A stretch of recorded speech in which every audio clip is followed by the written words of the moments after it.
Hello, good morning, जोहार, मैं संजय और आप देख रहे हैं न्यूज झारखंड। समय हो चला है झारखंड की खबरों को जानने का, उनसे अपडेट होने का।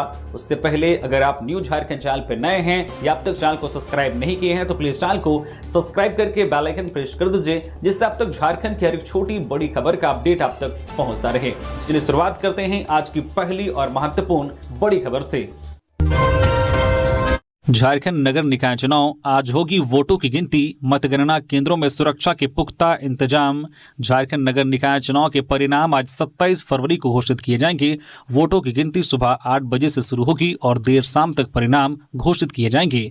मतगणना को लेकर राज्य भर में सुरक्षा के व्यापक इंतजाम किए गए हैं। पुलिस मुख्यालय ने सभी जिलों को विशेष सतर्कता बरतने के निर्देश जारी किए गए हैं। खासकर उन इलाकों में जहां मतदान के दौरान हिंसक घटनाएं सामने आई थी, प्रशासन का स्पष्ट संदेश है कि मतगणना और उसके बाद की प्रक्रिया पूरी तरह से शांतिपूर्ण, निष्पक्ष और पारदर्शी होनी चाहिए। इस बार मतदान बैलेट पेपर से हुआ है, इसलिए वोटों की गिनती में अपेक्षाकृत अधिक समय लगने की संभावना है। इसी को ध्यान में रखते हुए मतगणना केंद्रों पर अतिरिक्त सुरक्षा बलों की तैनाती की गई है। झारखंड पुलिस के आईजी अभियान सह पुलिस प्रवक्ता डॉक्टर माइकल राज ने बताया है कि मतदान के समय ही सभी जिलों में अतिरिक्त फोर्स उपलब्ध करा दिया गया था। अब उन्हीं बलों को मतगणना केंद्रों पर तैनात कर दिया गया है ताकि किसी भी प्रकार की अव्यवस्था को रोका जा सके। मतगणना स्थल के बाहर भीड़ नियंत्रण और यातायात व्यवस्था बनाए रखने के लिए विशेष टीमों की तैनाती की गई है। प्रशासन ने यह भी स्पष्ट किया है कि यदि रात 8 बजे तक मतगणना पूरी नहीं हो पाती है तो शेष मतों की गिनती अगले दिन जारी रहेगी।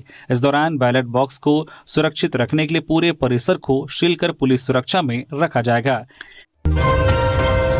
जमशेदपुर में राष्ट्रपति द्रौपदी मुर्मू ने किया भूमि पूजन। समाज के सर्वांगीण विकास का केंद्र बनेगा कैंपस, समाज के लोगों में दिखा उत्साह। जमशेदपुर के कदमा इलाके में गुरुवार को ऐतिहासिक क्षण देखने को मिला जब श्री जगन्नाथ आध्यात्मिक एवं सांस्कृतिक केंद्र के निर्माण के लिए भूमि पूजन कार्यक्रम आयोजित हुआ। राष्ट्रपति द्रौपदी मुर्मू ने वैदिक मंत्रोच्चार के बीच भूमि पूजन कर केंद्र की आधारशिला रखी। इस मौके पर राज्यपाल संतोष गंगवार, मुख्यमंत्री हेमंत सोरेन और केंद्रीय मंत्री धर्मेंद्र प्रधान की उपस्थिति ने कार्यक्रम को विशेष गरिमा प्रदान की। समारोह स्थल पर सुरक्षा के पुख्ता इंतजाम किए गए थे और बड़ी संख्या में लोग इस ऐतिहासिक पल के साक्षी बने।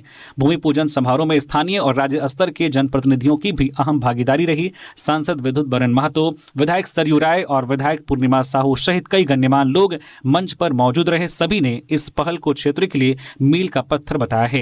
प्रस्तावित जगन्नाथ आध्यात्मिक एवं सांस्कृतिक केंद्र का उद्देश्य धार्मिक गतिविधियों के साथ साथ सामाजिक और सांस्कृतिक कार्यक्रमों को बढ़ावा देना है। यहाँ बच्चों और युवाओं के लिए विभिन्न शैक्षणिक, सांस्कृतिक एवं नैतिक विकास से जुड़े कार्यक्रम आयोजित किए जाएंगे। पूर्व सीएम चंपई सोरेन के पोते के अंतिम संस्कार में शामिल हुए मुख्यमंत्री हेमंत सोरेन, दिवंगत आत्मा की शांति के लिए की प्रार्थना। मुख्यमंत्री हेमंत सोरेन पूर्व मुख्यमंत्री चंपई सोरेन के पोते के अंतिम संस्कार में शामिल हुए, उनके पार्थिव शरीर पर श्रद्धांजलि अर्पित की और चंपई सोरेन और उनके परिवार को ढाढ़स बंधाया। सरायकेला का जिलिंगोड़ा गांव गुरुवार को गहरे शोक और दुख में डूबा रहा। पूर्व मुख्यमंत्री चंपई सोरेन के पोते वीर सोरेन के आकस्मिक निधन के बाद मुख्यमंत्री हेमंत सोरेन विशेष तौर पर उनके अंतिम संस्कार में शामिल हुए। मुख्यमंत्री हेमंत सोरेन जिलिंगोड़ा पहुंचे और दिवंगत वीर सोरेन के पार्थिव शरीर पर पुष्पांजलि अर्पित कर उन्हें भावभीनी श्रद्धांजलि दी। इस दौरान मुख्यमंत्री काफी भावुक दिखे। उन्होंने पूर्व मुख्यमंत्री चंपई सोरेन और उनके परिवार के सदस्यों से मुलाकात की और उन्हें सांत्वना दी और इस मुश्किल समय में धैर्य रखने का ढाढ़स बंधाया। परिवार से बात करते हुए मुख्यमंत्री ने कहा कि वीर सोरेन का आकस्मिक निधन सिर्फ एक परिवार के लिए नहीं बल्कि पूरे राज्य के लिए एक अपूरणीय क्षति है। राष्ट्रपति द्रौपदी मुर्मू ने रास्ते में रोका काफिला, लोगों से मिलने गाड़ी से उतरी, बच्चों को बांटी चॉकलेट, सुरक्षा व्यवस्था पूरी तरह से दुरुस्त रही। राष्ट्रपति द्रौपदी मुर्मू के जमशेदपुर दौरे के दौरान बारीडी में एक विशेष दृश्य देखने को मिला। मणिपाल टाटा मेडिकल कॉलेज में कार्यक्रम के बाद राष्ट्रपति ने अपना काफिला रुकवाया और लोगों से मिलने के लिए गाड़ी से उतरकर पैदल चली। कॉलेज कार्यक्रम समाप्त होने के बाद जब राष्ट्रपति का काफिला बाहर निकला तो सड़क किनारे बड़ी संख्या में लोग खड़े थे। उन्हें देखकर राष्ट्रपति ने अपना वाहन रुकवाया। इसके बाद वह स्वयं गाड़ी से उतरकर करीब 150 कदम तक पैदल चली और हाथ हिलाकर लोगों का अभिवादन स्वीकार किया। भीड़ में मौजूद लोगों ने तिरंगा लहराते हुए भारत माता की जय के नारे लगाए। राष्ट्रपति ने बच्चों से मुलाकात की और उन्हें चॉकलेट भी बांटी। एक बच्ची ने बताया कि राष्ट्रपति ने उसे अपने हाथों से चॉकलेट दी। स्थानीय महिला परविंदर ने कहा है कि वह कई घंटों से राष्ट्रपति की एक झलक पाने के लिए खड़ी थी। राष्ट्रपति के आम लोगों के बीच आने से सभी उत्साहित दिखे। बंद कीजिए विधायक फंड, कर दीजिए आवास नीलाम, पर छात्रों को दीजिए छात्रवृत्ति, सदन में गूंजे जयराम महतो। झारखंड विधानसभा के बजट सत्र के 7वें दिन गुरुवार को प्रश्नकाल के दौरान जेएलकेएम विधायक जयराम महतो ने ओबीसी छात्रों को लंबे समय से छात्रवृत्ति नहीं मिलने का मामला उठाया। उन्होंने दो टूक कहा कि बंद कीजिए विधायक फंड और कर दीजिए सरकारी आवास को नीलाम, क्योंकि छात्रवृत्ति नहीं मिलने से बच्चों के भविष्य पर असर पड़ रहा है। उन्होंने सरकार को सुझाव भी दिए। इसको लेकर विभागीय मंत्री चमरा लिंडा के साथ उनकी लंबी खींचतान चली। विधायक जयराम महतो ने अपने सवाल में कहा कि अगर केंद्रांश नहीं मिलने से प्री मैट्रिक और पोस्ट मैट्रिक छात्र छात्राओं को छात्रवृत्ति नहीं मिल रही है तो राज्य सरकार स्पष्ट कर दे कि बिना केंद्रीय मदद से राशि जारी नहीं हो पाएगी। इस पर विभागीय मंत्री ने कहा है कि 8वीं तक छात्रवृत्ति को लेकर कोई समस्या नहीं है, क्योंकि यह राशि राज्य सरकार अपने स्तर से देती है। लेकिन प्री और पोस्ट मैट्रिक में केंद्र सरकार 60% और राज्य सरकार 40% सहयोग करती है। जब तक केंद्र सरकार अपना हिस्सा नहीं देगी तब तक राज्य सरकार अपने हिस्से की राशि जारी नहीं कर सकती है।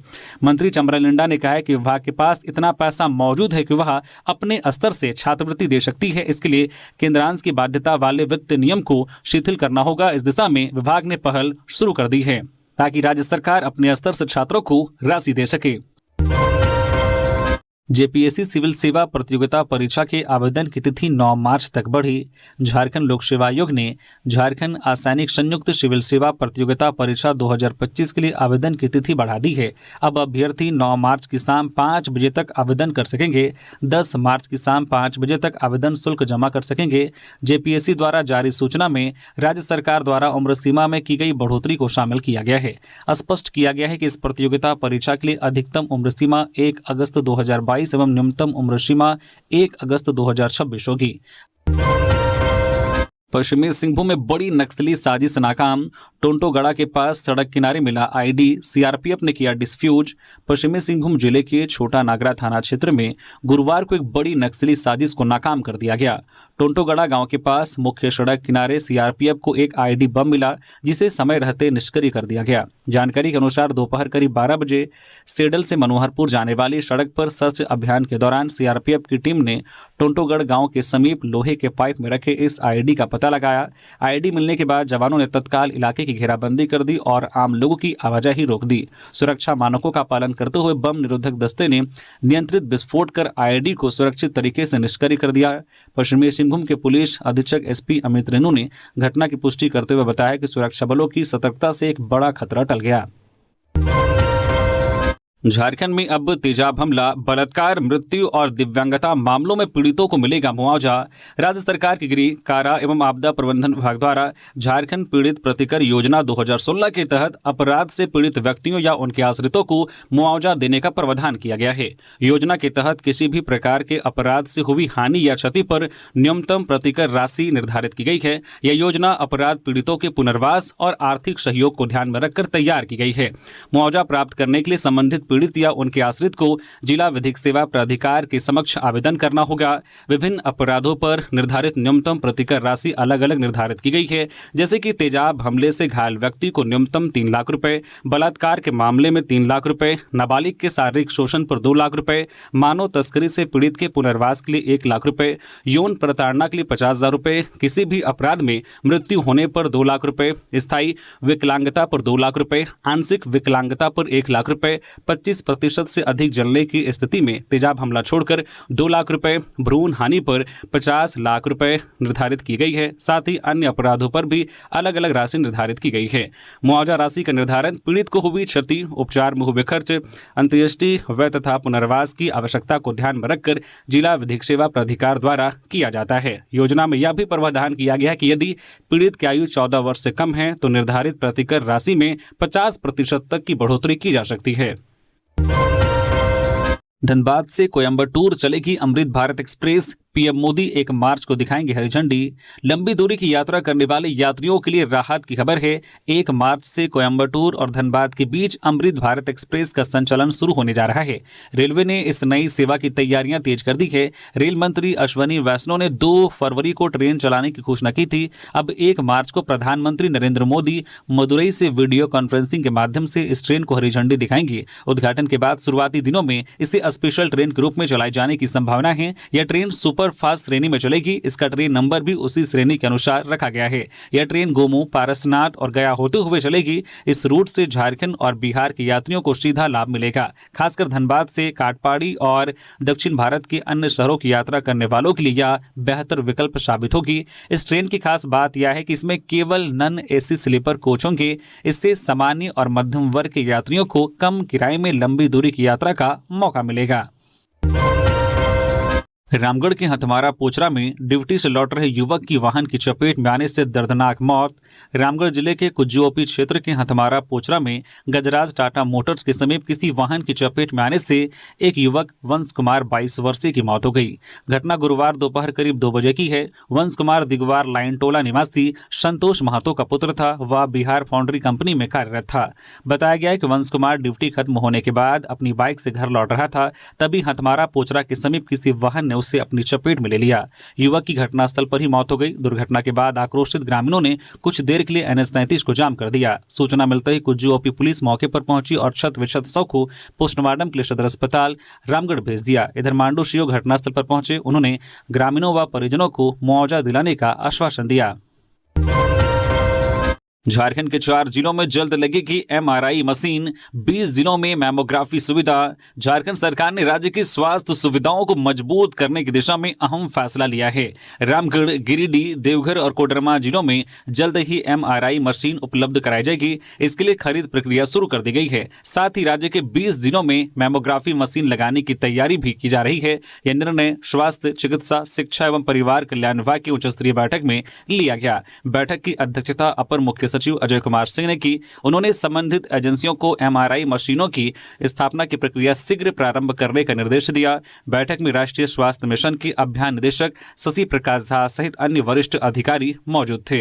महिलाओं के स्वास्थ्य को ध्यान में रखते हुए 20 जिलों में मैमोग्राफी मशीन लगाने का निर्णय लिया गया है, जिससे स्तन कैंसर की समय पर जांच संभव हो सकेगी। इसके अतिरिक्त राज्य के 5 मेडिकल कॉलेजों में कैथ लैब स्थापित करने की योजना है, ताकि हृदय रोगियों को इलाज के लिए राज्य से बाहर न जाना पड़े। सरकार का मानना है कि इन फैसलों से जिला स्तर पर स्वास्थ्य ढांचा मजबूत होगा और आम लोगों को बेहतर व सुलभ चिकित्सा सुविधा मिल सकेगी।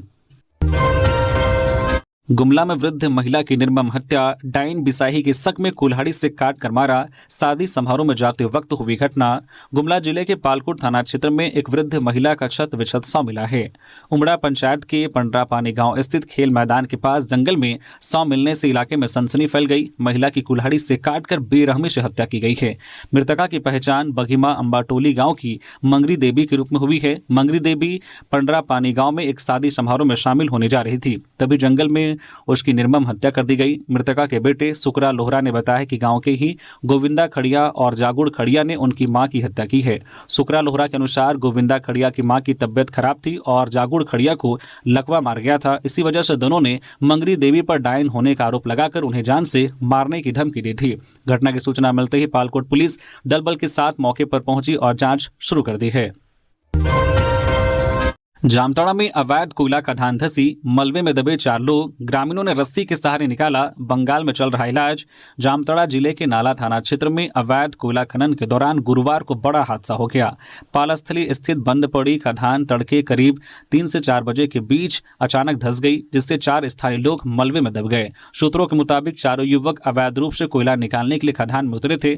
इसी दौरान खदान का ऊपरी हिस्सा अचानक भरभराकर गिर पड़ा और वे अंदर ही फंस गए। घटना की जानकारी मिलते ही इलाके में अफरा तफरी मच गई। परिजन और ग्रामीण घटनास्थल की ओर दौड़ पड़े। हादसे के तुरंत बाद स्थानीय ग्रामीणों ने बिना किसी देरी के राहत और बचाव कार्य शुरू किया। काफी मशक्कत के बाद चारों को मलबे से बाहर निकाला गया। उनकी हालत गंभीर बताई जा रही है। प्राथमिक उपचार के बाद बेहतर इलाज के लिए उन्हें पश्चिम बंगाल के एक निजी अस्पताल में भर्ती कराया गया है। अभी तक किसी की मौत की आधिकारिक पुष्टि नहीं हुई है, लेकिन चिकित्सकों के अनुसार सभी की स्थिति चिंताजनक बनी हुई है। घटना के बाद प्रशासनिक स्तर पर चुप्पी बनी हुई है। स्थानीय पुलिस और संबंधित विभाग के अधिकारी इस मामले में कुछ भी कहने से बच रहे हैं। पलामू में 42 लाख की अवैध विदेशी शराब जब्त, 4233.36 लीटर शराब के साथ एक गिरफ्तार, बोतलों पर उत्तराखंड का लेबल चिपका था। पलामू में होली के मद्देनजर अवैध शराब के खिलाफ चलाए जा रहे विशेष अभियान के तहत उत्पाद विभाग को बड़ी सफलता मिली है। बुधवार को पाटन थाना क्षेत्र के बसदा गांव में एक पक्के मकान पर छापेमारी कर 42 लाख रुपए मूल्य की अवैध विदेशी शराब जब्त की गई। यह कार्रवाई उपायुक्त के निर्देश पर की गई है। छापेमारी के दौरान संतन भुइयां के मकान से कुल 4233.36 लीटर अवैध विदेशी शराब बरामद की गई है। बरामद शराब की बोतलों पर उत्तराखंड का लेबल चिपका हुआ था। उत्पाद विभाग इस बात की जांच कर रहा है कि शराब को उत्तराखंड से लाया गया था या झारखंड में ही कहीं पैक करके उत्तराखंड का लेबल लगाया गया था। उत्पाद अधीक्षक सुमित कुमार की देखरेख में पाटन थाना पुलिस के सहयोग से यह कार्रवाई की गई। मौके से रामाशीष भुइयां को गिरफ्तार किया गया, जबकि अवैध शराब का कारोबार और मकान मालिक संतन भुइयां फरार हो गया। गिरफ्तार आरोपी को गुरुवार को न्यायिक हिरासत में भेज दिया गया। चंपई सोरेन के पोते वीर सोरेन के निधन से शोक की लहर, भाजपा नेताओं ने पैतृक आवास पहुंचकर जताई संवेदना। झारखंड के पूर्व मुख्यमंत्री चंपई सोरेन के पोते वीर सोरेन की मौत 2 दिन पहले हिमाचल प्रदेश के कुल्लू में हो गई थी। इस दुखद घटना के बाद चंपई सोरेन के परिवार में मातम की स्थिति है। वहीं राजनीतिक और सामाजिक क्षेत्र में भी शोक व्यक्त किया जा रहा है। विभिन्न राजनीतिक दलों के नेताओं और स्थानीय जनप्रतिनिधियों ने भी अपनी संवेदनाएं प्रकट की है। शोक में डूबे परिवार को सांत्वना देने सरायकेला जिले के झिलिंगगोड़ा स्थित आवास पर बड़ी संख्या में समर्थक और स्थानीय लोग पहुंच रहे हैं। इसी क्रम में गुरुवार को भाजपा प्रदेश अध्यक्ष राज्यसभा सांसद आदित्य साहू, प्रदेश संगठन महामंत्री कर्मवीर सिंह भी पूर्व मुख्यमंत्री चंपई सोरेन जी के आवास पहुंचे, जहां उन्होंने चंपई सोरेन और उनके पुत्र बाबूलाल सोरेन से मुलाकात कर उनका ढाढ़स बंधाते हुए स्वर्गीय वीर सोरेन को श्रद्धांजलि दी। ईश्वर से दिवंगत आत्मा की शांति के लिए प्रार्थना करते हुए उन्होंने कहा कि भगवान इस असहनीय दुख की बेला में परिजनों को धैर्य और साहस प्रदान करें। झारखंड में दिन में हल्की गर्मी, रात में अभी भी ठंड का असर कायम। चाईबासा सबसे गर्म, खूंटी सबसे ठंडा। झारखंड में मौसम धीरे धीरे बदलाव के संकेत दे रहा है। दिन के तापमान में हल्की बढ़ोतरी दर्ज की जा रही है, जबकि रात और सुबह के समय ठंड का असर अभी भी बना हुआ है। रांची मौसम केंद्र द्वारा जारी रिपोर्ट के अनुसार राज्य के अधिकांश हिस्सों में मौसम शुष्क बना हुआ है और कहीं भी बारिश दर्ज नहीं की गई है। राजधानी रांची में अधिकतम तापमान 27 डिग्री सेल्सियस दर्ज किया गया, जो सामान्य से 2.1 डिग्री कम रहा, जबकि न्यूनतम तापमान 13 डिग्री सेल्सियस रिकॉर्ड किया गया है। वहीं राज्य में सबसे अधिक तापमान चाईबासा में 33.2 डिग्री सेल्सियस दर्ज किया गया, जिससे यह झारखंड का सबसे गर्म स्थान रहा। वहीं न्यूनतम तापमान खूंटी में 10.4 डिग्री सेल्सियस रिकॉर्ड किया गया, जिससे वहां सुबह और रात के समय ठंड का असर ज्यादा महसूस किया गया। मौसम विभाग के अनुसार आने वाले 2 से 3 दिनों में झारखंड के अधिकांश हिस्सों में मौसम शुष्क बना रहेगा। दिन के तापमान में 1 से 2 डिग्री सेल्सियस तक बढ़ोतरी होने की संभावना है, जबकि न्यूनतम तापमान में बहुत बड़ा बदलाव नहीं होगा। सुबह और रात के समय हल्की ठंड बनी रहेगी, खासकर पठारी और ग्रामीण इलाकों में। फिलहाल राज्य के किसी भी हिस्से के लिए बारिश या खराब मौसम की कोई चेतावनी जारी नहीं की गई है। गढ़वा के हसनदाग गांव में शादी के बाद दुल्हन की विदाई से इनकार, दूल्हा समेत बाराती 12 घंटे तक रहे बंधक। जिले में एक शादी के दौरान विवाद इतना बढ़ गया कि परिवार वालों ने दुल्हन को विदा करने से मना कर दिया। दूल्हे और सभी बारातियों को करीब 12 घंटे तक बंधक बनाकर रखा गया। बाद में गांव वालों की सामाजिक पंचायत हुई, जिसमें शादी के खर्च का बंटवारा किया गया। दूल्हे पक्ष द्वारा दहेज का सारा सामान भी वापस किया गया। इसके बाद ही सभी बाराती वापस लौटे। पूरी घटना गढ़वा के हसनदाग गाँव में हुई। दरअसल पलामू के रामगढ़ थाना इलाके के सरहुआ के रहने वाले धनंजय चौधरी की बारात 24 फरवरी को गढ़वा के हसनदाग गांव गई थी। धनंजय चौधरी की शादी की सभी रस्में पूरी हो चुकी थी, लेकिन शादी के बाद सुबह दुल्हन के परिवार वालों ने दुल्हन को विदा करने से मना कर दिया। जब दूल्हे पक्ष ने वजह पूछी तो दुल्हन पक्ष ने बताया कि दूल्हा दिव्यांग है। दूल्हे पर दिव्यांग होने का आरोप लगाते हुए दुल्हन पक्ष ने बारातियों को बंधक बना लिया। इसके बाद समाज की एक पंचायत हुई, जिसमें दहेज और शादी के खर्च का बंटवारा किया गया। दहेज और दूसरा सामान लौटाने के बाद बारातियों को मुक्त कर दिया गया। जामताड़ा में तेज रफ्तार का कहर, बाइक सवार युवक को मारी टक्कर, हालत चिंताजनक। जामताड़ा जिले में एक बार फिर तेज रफ्तार का कहर देखने को मिला। दुमका रोड स्थित उदलबनी गांव के पास हुए भीषण सड़क हादसे ने स्थानीय प्रशासन और यातायात नियमों की अनदेखी करने वालों पर गंभीर सवाल खड़े कर दिए हैं। प्रत्यक्षदर्शियों के अनुसार घटना उस समय हुई जब देवघर की ओर से आ रही एक अनियंत्रित थार जीप के आगे चल रही मोटरसाइकिल को पीछे से जोरदार टक्कर मार दी। टक्कर इतनी जबरदस्त थी कि बाइक सवार युवक सड़क पर काफी दूर तक घसीट गिरता चला गया, जिससे वह गंभीर रूप से घायल हो गया। बताया जा रहा है कि थार में सवार लोग जामताड़ा में अपने किसी रिश्तेदार के घर जा रहे थे। प्रत्यक्षदर्शियों का कहना है कि वाहन की रफ्तार काफी तेज थी, जिसके कारण चालक संतुलन खो बैठा और बाइक से जा टकराया। हादसे के तुरंत बाद घटनास्थल पर ग्रामीणों की भारी भीड़ जमा हो गई। घायल युवक की गंभीर स्थिति और चालक की लापरवाही को लेकर स्थानीय लोगों में आक्रोश देखा गया। सूचना मिलते ही स्थानीय पुलिस मौके पर पहुंची और स्थिति को नियंत्रित किया। घायल युवक को तत्काल नजदीकी अस्पताल में भर्ती कराया गया है, जहां उसकी हालत चिंताजनक बनी हुई है। झारखंड पुलिस मुख्यालय में 28 फरवरी को डीजीपी की अहम बैठक, 5 जिलों के एसपी होंगे शामिल। झारखंड पुलिस मुख्यालय में 28 फरवरी को राज्य के पुलिस महानिदेशक डीजीपी द्वारा चतरा, लातेहार, हजारीबाग, पलामू और लातेहार जिले के पुलिस अधीक्षकों एसपी की महत्वपूर्ण बैठक बुलाई गई है। इस बैठक में कानून व्यवस्था की मौजूदा स्थिति, अपराध नियंत्रण, नक्सल गतिविधियों और अवैध खनन और मादक पदार्थों की तस्करी पर विस्तृत समीक्षा की जाएगी। साथ ही लंबित मामलों के त्वरित निष्पादन और वारंटियों की गिरफ्तारी को लेकर भी दिशा निर्देश दिए जाने की संभावना है। मांडू विधायक ने विधानसभा में उठाया किसानों का मुद्दा, हाथी से नुकसान पर 20 लाख मुआवजा की मांग। झारखंड विधानसभा में बजट सत्र के 7वें दिन गुरुवार को पक्ष विपक्ष के विधायकों की ओर से कई जनहितकारी मुद्दों को उठाया गया। वहीं सदन में कृषि विभाग के बजट पर चर्चा के दौरान मांडू विधानसभा से आजसू विधायक निर्मल महतो ने किसानों की समस्याओं को प्रमुखता से उठाते हुए कहा है कि रामगढ़ जिले में धान खरीद की प्रक्रिया सही तरीके से नहीं चल रही है, जिससे किसानों को काफी परेशानी हो रही है और उन्हें अपना धान बेचने के लिए लंबे समय तक इंतजार करना पड़ रहा है, जो कि कहीं से भी राज्य के किसानों के लिए सही नहीं है।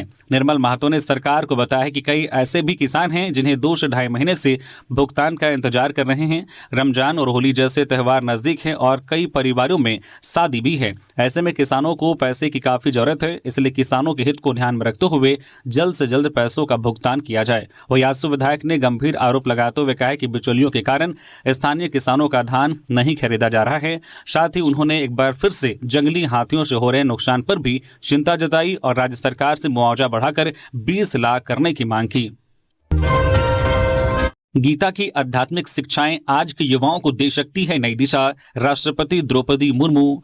राष्ट्रपति द्रौपदी मुर्मू ने गुरुवार को जमशेदपुर में कहा कि भगवत गीता की आध्यात्मिक शिक्षाएं आज के युवाओं को नई दिशा देने और उनके जीवन को सकारात्मक रूप से गढ़ने में महत्वपूर्ण भूमिका निभा सकती है। इस दौरान राष्ट्रपति कदमा स्थित Shri Jagannath spiritual and cultural charitable centre trust के भूमि पूजन एवं शिलान्यास समारोह को संबोधित कर रही थी। इस अवसर पर उन्होंने कहा कि प्रस्तावित जगन्नाथ सांस्कृतिक केंद्र गीता के उपदेशों के प्रचार प्रसार का मुख्य माध्यम बनेगा। उन्होंने कहा कि गीता में निहित शिक्षाएं आत्मा के लिए आहार के समान हैं। ये जीवन में संतुलन, कर्तव्य बोध और नैतिक मूल्यों को सुदृढ़ करती है।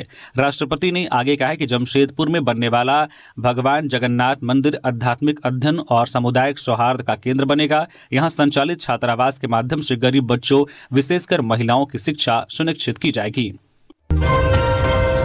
आईआईटी आश्रम धनबाद में ऐतिहासिक प्लेसमेंट, 3 छात्रों को 1.5 करोड़ रुपए का सालाना पैकेज। आईआईटी आश्रम धनबाद में सत्र 2025-26 का कैंपस प्लेसमेंट अभूतपूर्व सफलता की ओर बढ़ रहा है। 1 दिसंबर 2025 से शुरू हुए प्लेसमेंट अभियान के पहले 7 दिनों में ही 527 छात्र छात्राओं को नौकरी के प्रस्ताव मिल गए हैं, जो संस्थान के इतिहास में नया कीर्तिमान है। अब तक कुल 963 विद्यार्थियों को प्लेसमेंट ऑफर प्राप्त हो चुके हैं, जो पिछले वर्ष की तुलना में लगभग 40 अधिक है। संस्थान को उम्मीद है कि वह पिछले वर्ष के 1105 ऑफर के आंकड़ों को समय से पहले पार कर लेगा।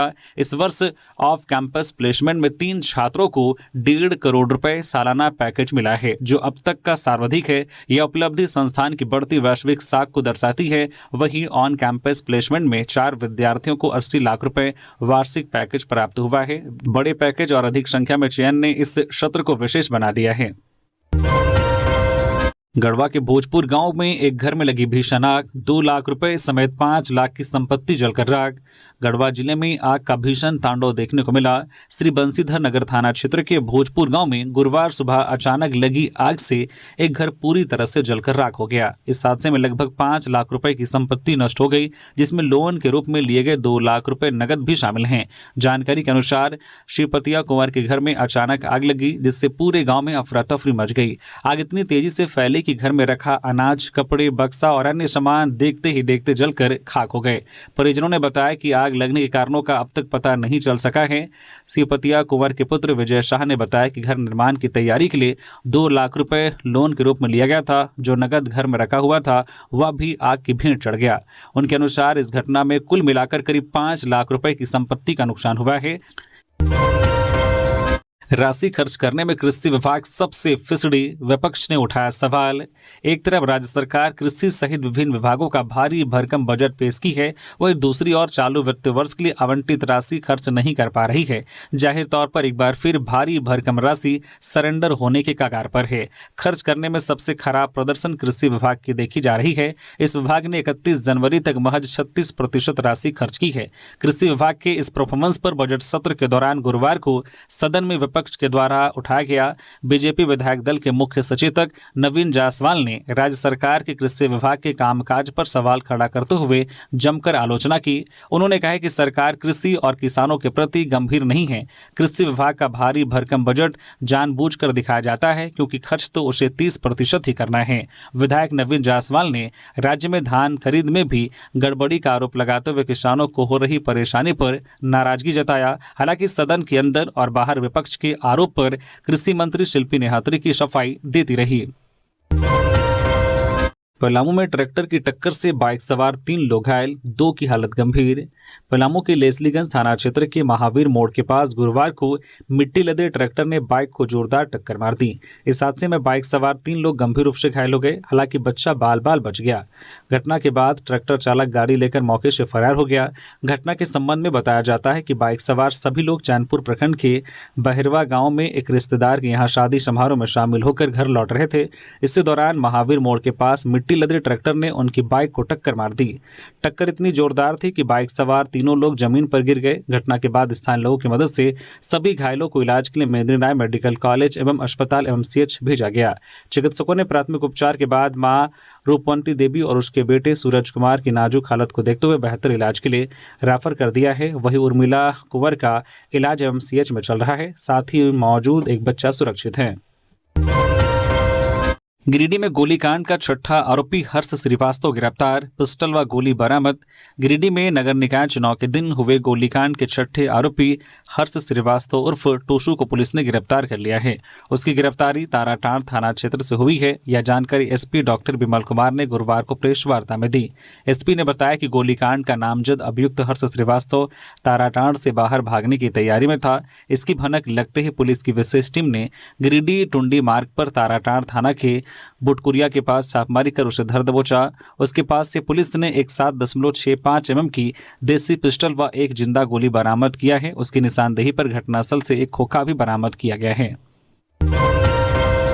पलामू में मतगणना को लेकर GLA कॉलेज के 100 मीटर के दायरे में निषेधाज्ञा लागू। पलामू जिला मुख्यालय मेदिनीनगर में नगर निकाय चुनाव में मतगणना की तैयारी पूरी कर ली गई है। शहर के GLA कॉलेज परिसर में बनाए गए मतगणना केंद्र में आज 27 फरवरी की सुबह 8 बजे से वोटों की गिनती शुरू होगी। मतगणना से एक दिन पहले गुरुवार को मतगणना कर्मियों को अंतिम ब्रीफिंग दी गई। जिला प्रशासन ने मतगणना केंद्र के 100 मीटर के दायरे में निषेधाज्ञा लागू कर दी है। पूर्वी सिंहभूम जिले के बहरागोड़ा में अनियंत्रित कार खेत में घुसी, बाल बाल बचे स्वर्ण व्यवसायी। बहरागोड़ा प्रखंड की गम्हरिया पंचायत के छोटा सिरसी गांव के पास एक कार अनियंत्रित होकर धान के खेत में घुस गई। इस दुर्घटना में कार पर सवार सालझरिया गांव निवासी स्वर्ण व्यवसायी शैलेंद्र राणा बाल बाल बच गए। गनीमत रही कि कार में रखे 8 से 9 लाख रुपए मूल्य के सोने के आभूषण पूरी तरह से सुरक्षित हैं। मिली जानकारी के अनुसार स्वर्ण व्यवसायी शैलेंद्र राणा अपनी कार से पश्चिम बंगाल के मिदनापुर गए थे। वहां से अपनी दुकान के लिए सोना खरीदकर वापस लौट रहे थे। रास्ते में छोटा सिरसी गांव के पास कार अचानक अनियंत्रित हो गई और सड़क किनारे खेत में घुस गई। दुर्घटना इतनी जोरदार थी कि कार को काफी नुकसान पहुंचा है। हालांकि व्यवसायी को गंभीर चोट नहीं आई। सूचना मिलते ही पुलिस मौके पर पहुंची। पुलिस की मौजूदगी में दुर्घटनाग्रस्त कार को खेत से बाहर निकाला गया। व्यवसायी ने पुलिस को बताया कि वे मिदनापुर से व्यापारिक कार्य निपटा कर लौट रहे थे, तभी यह हादसा हुआ। पुलिस अपने स्तर से जांच में जुटी है। गिरिडीह में सड़क हादसा, 2 बाइक चालक जख्मी, आमने सामने की टक्कर में लगी गंभीर चोट, पुलिस जांच में जुटी। गिरिडीह जिले के देवरी थाना क्षेत्र अंतर्गत मंडरो पेट्रोल पंप के पास गुरुवार को एक सड़क हादसा हुआ। 2 बाइकों की आमने सामने की टक्कर में दोनों बाइक चालक गंभीर रूप से घायल हो गए। टक्कर इतनी भीषण थी कि दोनों बाइकें पूरी तरह से क्षतिग्रस्त हो गई और उनके पुर्जे सड़क पर बिखर गए। घटना के तुरंत बाद आसपास मौजूद स्थानीय लोग मौके पर पहुंचे और घायलों को संभाला। उन्होंने तत्काल देवरी थाना पुलिस को उस घटना की सूचना दी। सूचना मिलते ही पुलिस टीम घटनास्थल पर पहुंची और स्थिति का जायजा लिया। पुलिस ने एम्बुलेंस की मदद से दोनों घायलों को नजदीकी स्वास्थ्य केंद्र पहुंचाया। प्राथमिक उपचार के बाद उनकी गंभीर स्थिति को देखते हुए उन्हें सामुदायिक स्वास्थ्य केंद्र जमुआ रेफर कर दिया। गुमला में पिता पुत्र गांजा तस्करी करते गिरफ्तार, घर से 48 किलो गांजा और 39,000 नगद बरामद। 2 कमरों से 4 थैलों में मिला नशीला पदार्थ। गुमला जिले के सदर थाना क्षेत्र में पुलिस ने गांजा तस्करी के आरोप में एक पिता और पुत्र को गिरफ्तार किया है। उनके घर से भारी मात्रा में 48 किलोग्राम गांजा और 39,280 रुपये नगद बरामद किए गए हैं। पुलिस ने गुप्त सूचना के आधार पर यह कार्रवाई की। गुमला एसपी हरीश बिन जमा ने बताया कि शहर के बड़ाइक मोहल्ला में एक घर से गांजा बेचे जाने की गुप्त सूचना मिली थी। इसके बाद अनुमंडल पुलिस पदाधिकारी सुरेश प्रसाद यादव और गुमला थानेदार सुरेंद्र करमाली के नेतृत्व में एक टीम का गठन किया गया। टीम ने बुधवार की रात करीब 2 बजे छापेमारी की। छापेमारी के दौरान बड़ाइक मोहल्ला निवासी राहुल कुमार सिंह और उनके पिता राजकिशोर सिंह उर्फ गुड्डू को गिरफ्तार किया गया। पूछताछ में दोनों ने गांजा की खरीद बिक्री में शामिल होने की बात कबूल की। उन्हें जेल भेज दिया गया है।